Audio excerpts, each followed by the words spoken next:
Cestuj bez miliónov, to je taká cestovateľská biblia. Napísala som tam všetko, čo viem o cestovaní a všetky moje praktické rady a vychytávky. Nie, nenájdete tam žiaden bedeker, žiadneho sprievodcu, žiadne tipy na konkrétnu krajinu. To mám spísané na mojom cestovateľskom blogu travelhacker.blog a tieto informácie sú prístupné zadarmo. Čo sa nachádza v knihe Cestuj bez miliónov je moje kompletné know-how, ako cestovať šikovne a lacno. Kniha má aktuálne už viac ako 330 strán a postupne sú tam rozpísané všetky tipy, ktoré potrebujete na to, aby ste cestovali. Začíname letenkami, či už tými do Európy alebo do exotiky, aj pre tých, ktorí majú fixné dátumy, aj pre tých, ktorí majú dátumy flexibilné. Pokračujeme veľkou kapitolou o ubytovaní a posledná časť knihy sú praktické tipy doslova od A po Z.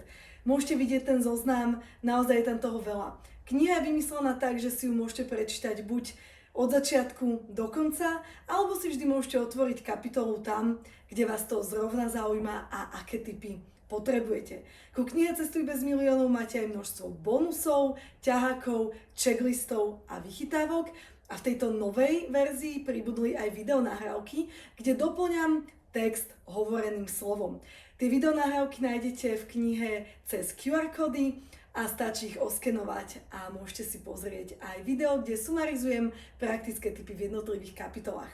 Takže toľko k Cestuj bez miliónov. Verím, že je to niečo pre vás, že vám to pomôže cestovať šikovne a lacno a že aj vy vďaka mojej knihe dokážete ušetriť stovky alebo až tisícky eur na každej jednej ceste.